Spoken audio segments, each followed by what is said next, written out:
Good day, everyone, and I want to share my learnings on Isaiah chapter 9, verse 6 to 7. So, these verses are so powerful to me because they give us a glimpse into God's amazing plan through Jesus Christ. It says, "For to us child is born, to us a son is given, and the government will be on his shoulders."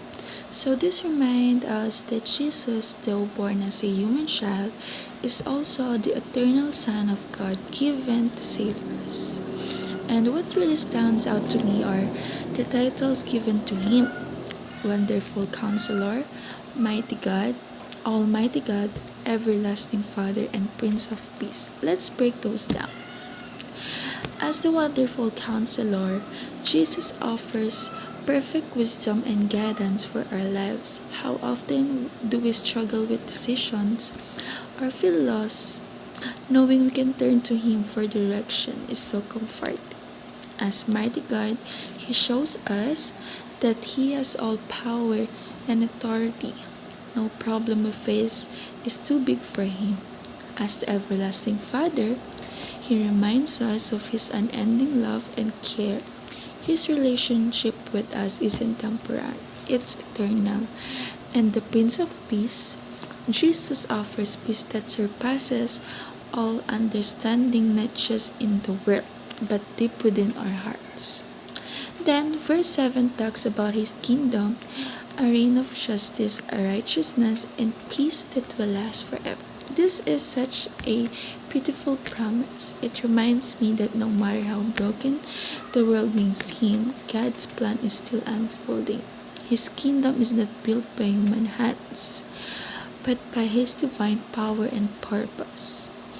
Here's are some of my realizations. Sometimes we get caught up in our struggles and chaos of life.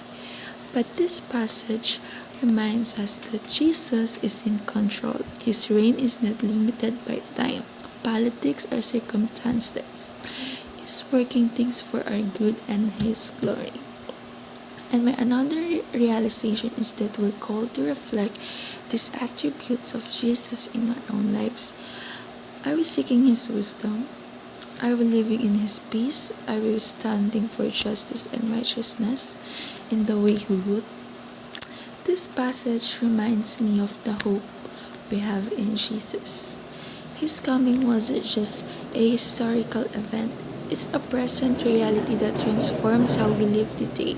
Let's hold on to that hope, trust in His promises, and share His love with the world. Thank you again for listening. I love to hear your thoughts or what stands out to you from this passage. Let's grow in faith together.